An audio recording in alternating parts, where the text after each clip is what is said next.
नमस्कार श्रद्धावान धम्म मित्रों। आज हम धर्म चर्चा करेंगे असंतुष्टि के ऊपर। हमने अक्सर देखा है, जो अनुभवी है वे सभी जानते ही है, हमारे पास जो भी धन है, वैभव है, हमारे द्वारा जो भी प्राप्त किया गया ज्ञान है, हमारे मित्रगण, परिवार के सदस्यगण और जो लोग हमसे जुड़े हैं, उन सब के होने के बावजूद भी, हमारे ज्ञान के होने के बावजूद भी, सतत ध्यान धर्म का अभ्यास करने के बावजूद भी हमें असंतुष्टि सा महसूस होता है कि हम कुछ नहीं जानते हैं, हमारे पास कुछ भी नहीं है, हम अज्ञानी है। ऐसा क्यों महसूस होता है? इन सभी प्रश्नों के उत्तर ना पा करके मनुष्य या कोई भी व्यक्ति निराश होकर के ध्यान धर्म साधना का अभ्यास छोड़ देते हैं, पुण्य कार्य करना बंद कर देते हैं, कुशल कार्य करना बंद कर देते हैं और अज्ञानी के भांति इस संसार में पड़े रहते हैं। इन सभी समस्याओं को समझने से पहले अपने मन के स्वभाव को जानना बहुत ज़रूरी है। हमारा मन का स्वभाव है असंतुष्टि होना। कुछ भी हो, कुछ भी हमें प्राप्त हो, उन सभी चीज़ों से, उन सभी से असंतुष्टि ही हमें होता है। संसार का नियम है, संसार में जितने भी जीव जंतु हैं, उन सभी को इस संसार में बांधे रखना। संसार में हम सभी भी संस्करण कर रहे हैं, जन्म और मृत्यु हो रहे हैं, संस्करण कर रहे हैं।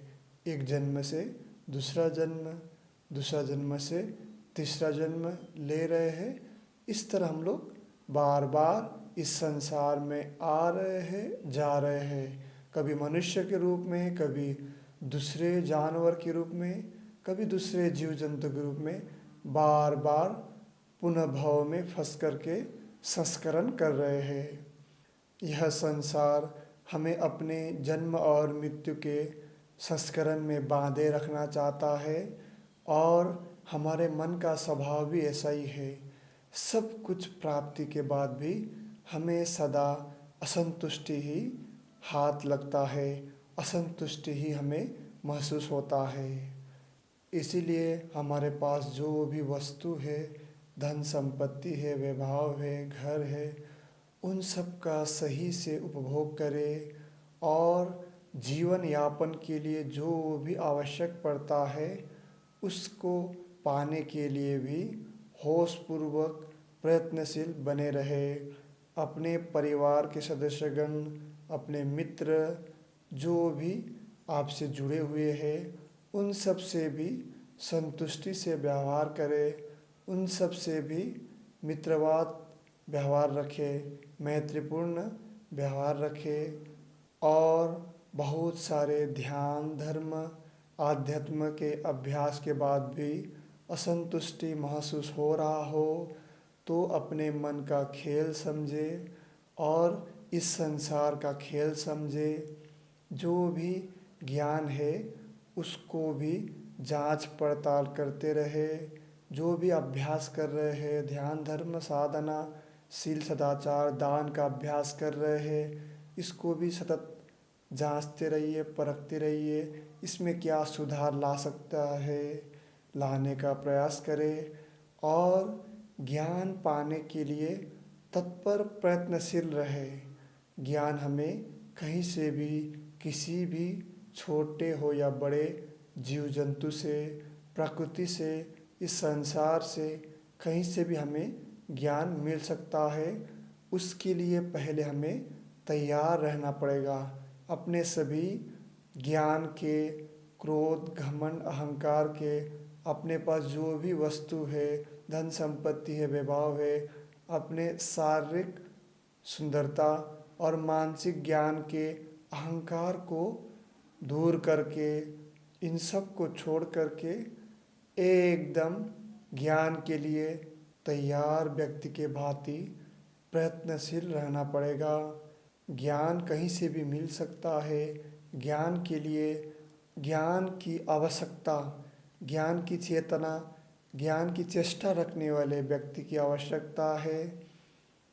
अगर हम ज्ञान के लिए प्रयत्नशील रहेंगे तो सम्मा संबुद्ध से हमारा भेंट बहुत बाद में हो, लेकिन पच्चेक बुद्ध से भेंट जल्दी ही हो सकता है।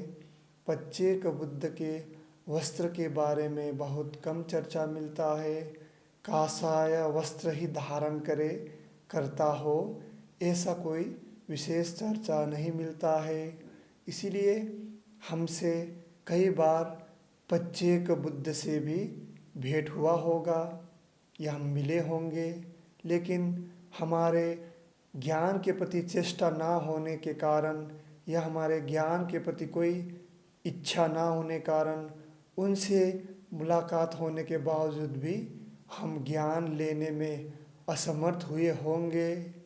इसलिए अगर हम ज्ञान के लिए प्रयत्नशील रहेंगे, मन में चेतना जगाएंगे ज्ञान के प्रति, तो पच्चेक बुद्धों से अवश्य ही हमारा भेंट होगा और बहुत सारे हमारे अज्ञान का, प्रश्नों का हमें उत्तर मिलेगा।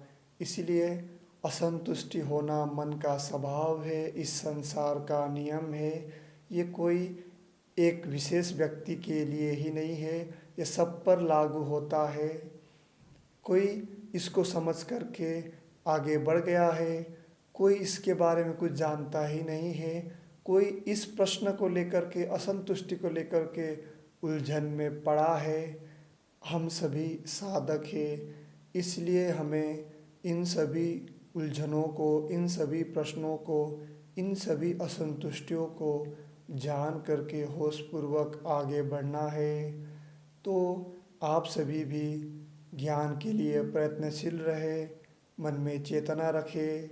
और भी बहुत सारे प्रश्न ध्यान, धर्म, साधना, शील, सदाचार आदि के संबंध में आपके पास होगा। पारिवारिक और सामाजिक प्रश्न भी आपके पास होगा। जो भी समस्या हो, जो भी प्रश्न हो, आप कमेंट बॉक्स में लिख करके हमसे पूछ सकते हैं। इन सभी प्रश्नों का उत्तर देने का प्रयास करूँगा। सतत ध्यान, धर्म, साधना का अभ्यास करते रहे, आध्यात्मिक जीवन में आगे बढ़े, अपना कल्याण करें, परिवार के सभी सदस्यगण और संसार के सभी जीव जंतुओं का कल्याण करें। आज के लिए इतना ही। धन्यवाद। नमो तस् भगवतो अरहतो सम्मा संबुद्धस्स। सभ्भीतियो विवज्झन्तु, सब्बरोगो विनश्यतु, माते भवत्वन्तरायो सुखी दीर्घायुको भव। साधु साधु साधु।